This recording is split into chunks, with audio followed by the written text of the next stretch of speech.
Hello and welcome to today's edition of NTA Maiduguri Current Affairs Program, Meeting Points. In this edition of the program, we shall focus on burning national issues. And with me to discuss that is the Managing Director and Chief Executive Officer of Card Ground Nigeria Limited, who is also a grassroots politician and a member of Presidential Council, PCC, Asuwaju Shatima, as well as National Secretary, National Mass Movement for Better Orientation, NAMBO, powered by Asuwaju Shatima. He is Junaidu Idrisa Kadi. You're welcome to the program, sir. Thank you for me. And I am Pauline Kujevana, glad to have you join us. Sir, can we begin with by you telling us what this NAMBO is all about? Thank you very much. Sallallahu ala Sayyidina Muhammadin. First of all, I really appreciate for NTA Zonal Head Network Center for choosing me among many to invite me to this very important interview. Actually, National NAMBO, the acronym is NAMBO, the really means National Mass Movement Better Orientation. We founded this organization since 2015. Actually, before, we are using the main NAMBO as National Movement for Muhammadu Buhari and Osunbanjo. Later, when we come to 2019, when Buhari is about to exit, then we decided to change the name and make it National Mass Movement for Better Orientation. NAMBO is a conglomerate of about 90 support group, and then the 90 support group, we came together, we agreed on a purpose to galvanize support to emergence of Asuwaju and Shatima, and from there also we supported for the victory of the party. So there actually is a support group. We are conversing support for APC for contestants throughout all over the country, and we have structure in the 36 states of the Federation and the Federal Capital Territory, Abuja. We are our organization is structured from unit to the national level, and then we could be able to achieve this one because most of the states in the federation we have this structure, and it's purely a political organization, and then enlighten people to support people that has a very good political ideologies that can be helpful to the masses of this country. That's the main reason why we created the organization. And then NAMBO is also recognized by the Presidential Campaign Council of both APC, and even during Buhari's time, 2015 to 2019, we are also incorporated to the main body of the support group of the party. That is, the APC party. So they have given us a registration of category A, recognizing the organization to support the APC. Okay. So, mostly the work of the party, we're not going to be left for the party alone. So our own is to campaign for the president. That is as we did for Buhari, and equally we did for Asuwaju Bola Ahmed Tinubu. Okay. Perhaps viewers may like to know your personal contribution to the APC, and which led to the victory of Asuwaju Tinubu and Shatima. Actually, as you said earlier on when you were making the introduction, you said I'm a grassroots politician. Of course, I was a grassroots politician. Then I was born to be a politician because even my father was a politician and Islamic scholar. So politics is also virtually part of me. But what is happening is that, I contested for, when you say somebody grassroots, you expect him to be from the local government and the water or something. And I contested for election for about 3 times for the chairman of Maiduguri Metropolitan. And then I've been in the APC all this while. Even when the merger happened, I witnessed most of the meetings that I had. So though I was not actually part of all this merger, but I was always present to see how best we can bring the party together. So I think that merger of the APC that gave birth to the victory of President Muhammadu Buhari, who has been another party until when we agreed to come together and then match with the other political parties and make a very formidable force to fight PDP and remove PDP out of power. So I have been in APC, and then I have been a very strong supporter. While even I contested for election, but I have always been part of the party, though the successive government from 2011, I was part of the government. I was a special advisor, political advisor, Ali Sharif type, and later Kashim Shatima, the current Vice President, Excellency, the Vice President. I was also special advisor, religious and special education. Okay. So actually I have contributed. It means that we will move around the country. There is not anywhere that we have not internet looks and critics of this country, you convert support to the APC. So I think I have actually supported the party very well. Okay. So, haven't contributed your quota towards the victory, for the victory of APC at the national level, of course, at the state level. So how can you reconcile the current economic situation that we are facing in the country with your campaign promises? Yeah, actually, you know, there are so many, you know, attitudes of we politicians sometimes. You know, there are 3 stages of, you know, attitude and promises that we are making. You know, when you are conversing, when you wanted to contest, or even when you wanted to go to primaries, you have your own language that you're going to use. After becoming the candidate of the party, you have your own language. And after winning the election, you have own language. And when you came into the government, you also have your own language. Wow. So this type of things are synonymous because you know, sometimes when you are outside the government, you don't know actually what the government is until when you came into power. Come inside. So when you come inside, then you see a different thing. Yes. Different things. Even when you make the promise, there are definitely some of the promises that you're going to make to satisfy. Is there no any way you can hold on to your principle that no matter the circumstance, I remain myself and I'm going to do that which I promised the people? Do you know one thing? Yes, we politicians, mostly, you know, all the promises that we meant what we are saying. Okay. You understand? But sometimes, you know, our voters also like to hear certain things when you're outside the government. So when you come into the government, when you see different things, then there will be difficulty for you to, you know, fulfill the promise that you made for them. Okay. That's the major problem we have. If not, what are these obstacles that sometimes hinder you to fulfill your promises? There are change of the dynamics. Generally, when you look at it, you know, when you came into power, you know, when people, even your own supporters, you know, we have different attitude. You know, the real supporter, anybody who supported you in the primaries, these are the main people that actually like you. That's what we believe. So after the primaries, you have become the product of the party. So anybody within the party would equally also going to support you. So when you come to maybe make your own appointments or whatever you want you to do, you're always thinking that those people who supported you in the primaries are the actual people that actually like you to become whatever you wanted to contest. And for those people who are outside, they are not part of the primaries, maybe they have different candidates. So our assumption, actually they don't support you, but it was the goodwill that brought you there to be the flag bearer. God's will that make you the candidate of party. So eventually, we make that sacrifice. Once we identify that this person is the flag bearer of the party, all of us will join hands and support the party. So sometimes, even those people who supported you in the primaries, there will be that envy. That's look at it, this person have not supported in the primaries. And now that our guy has become the candidate of party, now look at it, what are they. So we have always this type of jealous and other envy and all those things that we're having. But actually, a real and true politician, you know, once you know you become the property, flag bearer of the party, you know all the party members are your own people. So you don't need to show this one is not supporting me, this one is not supporting. Because sometimes those that you think that they have not supported you in the primaries, they're the one that will actually help you to even win the election. Succeed and win the election. Exactly. Okay, now the fuel subsidy removal is really generating mixed feelings amongst Nigeria. What is your take on this? You know, this your issue of fuel subsidy has been lingering for a long time. Nigeria must understand the burden of the government is too much. That does not mean that Nigeria is an oil-producing country, you know. And then Nigeria must enjoy that benefit that we have the crude oil or oil in the country. So actually, this thing has not started now. It has been a long time. Most of the government are trying to remove that subsidy. Then they are having difficulties. For example, the government of President Muhammad Buhari has been always advocating that they were going to remove this fuel subsidy. But because of the situation we have in the country, you know, coupled with all the economic problem we have in the insurgency, kidnapping, challenges, and all those things, he could not be able to remove because he doesn't want to put the people in burden. But this, our government, Aswaja have never hid it from this one. He always said that once they elect him, he will go to remove the fuel subsidy. Electionary campaign, he said it. But the problem is that, you know, we have to look at one thing. Between 2010 and 2015, you know, you can look at the oil prices we have. You know, we have so many infrastructure deficit in this country.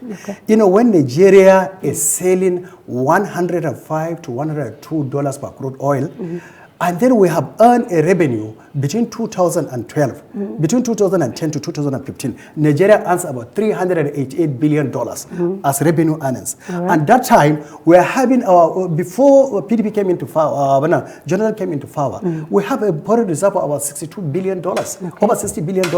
But the last PDP government, before Buhari's come in, they could not be able to invest in anything. They have not invested in infrastructure, they have not invested in power, they have not invested in anything. That's why we are having a lot of problem. When President Muhammad Buhari came into, please let us be realistic. When we are exporting 2.something million barrels per day, with 102 or $3 for crude oil per barrels, when Buhari came into power, then all this thing dropped. During Buhari, at a time, we're exporting crude oil with less than $40. And then we're exporting only 800,000, less than 1 million barrels per day.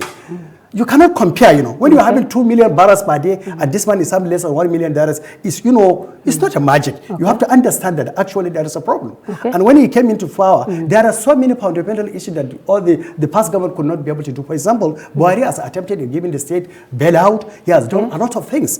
You understand? But the expectation of the ordinary Nigerians on Buhari is too much. All of us were thinking that when Buhari came in, we're going to see a greater miracle. And the Buhari could not be able to do because the situation he found his can. When he came in, the issue of the Boko Haram, the kidnapping, insurgency, all those things. So that's why he could not be able to achieve in most of the areas that you want to achieve. But if you can rate, at least Buhari have tried his best. So, but his best is not enough for us, but at least he has tried in this aspect.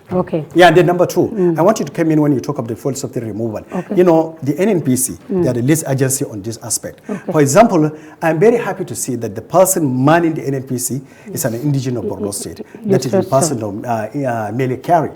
Mele Kyari have done something miraculous in the NNPC. He overhauled the NNPC. He make it NNPC Limited Liability Company. All those things that are impossible, we could be able to do it.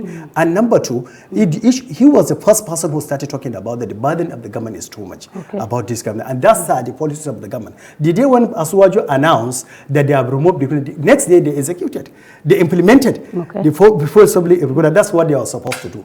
So, all those things that you are seeing, it's not a miracle. If you are outside, you will never understand government. But when you are inside the government, you're going to understand that there are so many problems. Ordinarily, you cannot outside. That's why we're having difficulty. If not, at least I don't think we have much problem about it. I know Nigerians are suffering.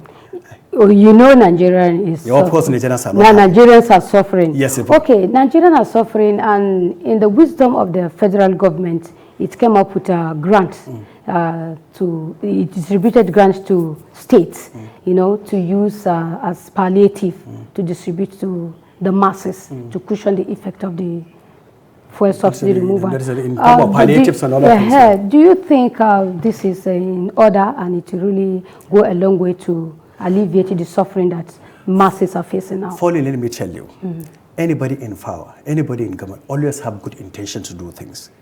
I don't think there is any leader in the world, not even in Nigeria, you're going to become a president and try to see that your people are suppressed, your people are suffering. It's the circumstances that brought about all those things. So when you talk of the fuel subsidy removal, actually, though I'm not in government, I don't know what is happening. It's too technical, some of the issues. But what I believe, as you have said earlier, if you are inside, the less you see, the more you understand. I'm thinking of the fuel subsidy removal. Though I knew the fuel subsidy should be removed. For example, now, you don't expect the situation we are in country, we are not even getting out of the wounds that because of all this, for example, we put in a Borno insecurity issue that have ravaged state for over 10 years, the banderism that is happening in Zamfara Road State, or the kidnappings that is happening between Kano, Kaduna Road, which is the major roads that link Nigerians, all this, we are just about to get out of this wound. People could not even go to farm, so there is no cash flow, there is no cash in the hand of people. And then from there, if you come and remove the fuel, it would have been a gradual issue. But I don't know why, you don't expect, we are buying it at 184, 200 naira. One time it jumps to 615 naira. It's not a small thing, actually. You understand? And then I have my own thing. For example, last time, before the exit of President Muhammad Buhari government, they went to Lagos. They have commissioned Dangote refinery. So our expectation by July, when they were trying to remove the fuel subsidy by July, they could have waited when this Dangote refinery fake. You understand? Okay. What if they remove the fuel subsidy? It would have been easier. Maybe the flight would not go to. But then let me tell you one surprising thing. Okay. You know, for example, the gas that we're selling, what do you call it, the cooking gas, is, you know, the price is coming down. You know, they open up for a competition. You know, before the NNPC has the monopoly of importing the crude oil and everything, but now they allow the marketers to bring the crude oil. So eventually, I think somebody like Aswaju, I know he's economics, we know how the promises that he made, he has the feelings of Nigerians at heart. I know definitely Nigeria should be a little bit patient. Definitely, I know this price will going to come out, because that's what the group managing director of NNPC will always saying on the air. They're saying that, Lord, this is not going to be sustainable. At least after some times, this price will, since that they have given licenses to people, I think people will going to like to, people will be importing the crude oil. Eventually, when there is much competition, then definitely the price will going to come out. The economic situation is very unbearable. So what do you think is the way out? Number one, let me tell you one thing. In Nigeria, our attitude is one kind. You cannot leave all the things to government alone. Government alone cannot do everything. Though, yes, the government itself is the father of the nation. Anybody in the government, the govern, and the governance, all are different things. But when somebody is governing, then we're talking about the governance. So you understand that everything that we are saying, government alone can, even the advanced country. For example, if you go to United States of America, they are talking about agriculture. Agriculture is solely left to the private sector, and people are fully participating in agriculture. For example, we have to give credit to President Mohamed Buhari. He has tried in agriculture. He has, given lots of money and a lot of things, but because of all this insurgency, he could not be able to do. Somebody was telling me during that coronavirus and the problem that we had, a bag of rice could have been even 100,000 naira. Even now that we are crying because it was 9,000 naira, 8,000 naira during the 2019, before the 2015, before Buhari came into power. But no matter, when he closed the border, and then he said that, look, this thing, we're supposed to do it. We have to, you cannot be relying on importing, food stuff that we're eating. That's why the food security issue comes. When we farm what we eat, it will be easier. So that the burden of, importing things from abroad, outside will be easy. So now the other attitude of Nigerians, for example, me that I have stayed in Abuja for a long time, that's what the CBN governor last time was complaining in one of his interviews. Nigerians are fond of buying dollars and putting in the house, which doesn't make sense. Look at it now, dollar is 800 naira. You understand? Not more. Yes, the hard currency or the foreign currencies were made for traveling, school, health, and for your medical treatments and all those things. But people are buying it and putting it at home. So when you want to travel, when you want to pay for your children's school fees, when you want to do anything, then you need to go to the black market, since they cannot give you what you want. And if you go to the bank, they cannot give you what you want. And all this money are with Nigerians. So what I'm trying to say when you ask me what are the solution, yes. So we have to change this attitude. And number two, for example, now those that are wealthy Nigerians should also change course. It's not building a big mansion, big houses, or buying cars. I think we need to go to the grassroots. Everybody is coming from somewhere. Everybody has village. The villager doesn't need much. They need a little thing. I think we're supposed to, this time around, we're supposed to go and help them, even in the farming. We cannot say government we're going to do everything alone. I think the private sector must participate in, helping, cushioning the problem of the economic problem of this our country. Okay, do you think there's the need for reorientation on people to change their attitude towards their approach to some issues of national interest? Yeah, exactly. So, Kagina, in this aspect, there is one thing. That is my own thinking. What I'm here now, I'm not representing anybody. I'm just telling you my own personal opinion. You understand? When you talk of, this type of thing, proper orientation will be there. And that's why maybe the religious leaders should come in. Those who have the opportunity of preaching, not talking about maybe your own belief or whatever. You have to talk to the people directly. When you are, saying something that is not irrelevant, will not going to help the society, it will not going to help. So they should insist on the wealthy Nigerians who has the money. You understand? For example, as a Muslim, we believe that we're supposed to remove zakat, or whatever God has given us. And Prophet Muhammad have said that even the money that God has given you, you should not go and keep it. You should allow the money to move around so that other people are going to benefit. You understand? So the Islamic scholars or the Christian scholars should preach. You understand? In the churches and the mosques or whatever, so that let the mindset of Nigeria should be changed. You can, for example, even if I build a house of 1 billion naira, what is there? I was sleeping at one side, for example, did Dammara mayor of Jos always used to say, one of his sons, you know, even if you have 10-bedroom or 6-bedroom, you sleep in one place at the side of one bed. So if you look at it, we are all equal. And when you die, what will going to follow you? Nothing. Even we cannot talk about accountability because the situation we find our house. What do you even think of how you know, contracts is legal? But even those people who have the money through government, whatever, no matter in whatever way they got it, since we cannot going to you know, justify or how they got to the thing, or we cannot caution how they got. But when they get the money, let them invest back to the society so that it's going to affect. You cannot, don't hide money. Bring the money out. You understand? Invest on something. Build factories, big industry. For example, we that were in North, especially, we don't have matters. For example, go to the South and South. No matter how they get their money, they give it back to the society. You understand? They build industry, they open industries, they build factories. There's so many things that eventually, if you see the level of the unemployment, you can find it here plenty. Most of the people who are employed, self-employed, not even government. Most of them, they don't even think about, you know, working for the government. But here, we have a lot of graduates. There is no any house in Borno or anywhere you go in the north where there is no any graduate. For example, I have an experience in Abuja. There was one house that I was going every day. One day, I had the privilege to discuss with the security man there. The man was telling me that he's a master's degree holder. I said, well, then you are a good man. He said, how can you do to survive? Many of them are driving cars, though it's a profession. But this is not where they want you to end up. So I think they need something better. So at least the private sector will be properly enlightened by the government, maybe through National Orientation Council, because these are some of the work of this organization. Because when we talk of the orientation, these are the orientation that we are trying to impact in the society, so that the people will going to understand. The people who are going to understand exactly what we are doing. Okay. Now, new ministers are in place and have hit the ground running. What are your expectations from them? Of course, this Tinubu cabinet. It's not even my expectation, it's Nigerians' expectation.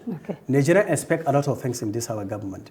And the president have taken a long time before he appoints a minister. Though, you know, choice is very difficult. You know, when you say this Mr. Person, this Mr. A is the right person to be in this position, eventually you're going to hear something different from him. And then you decide to change. But I knew. Now that they have already screened the ministers, they are appointed and the portfolio were given to them, there is an enormous tax on them.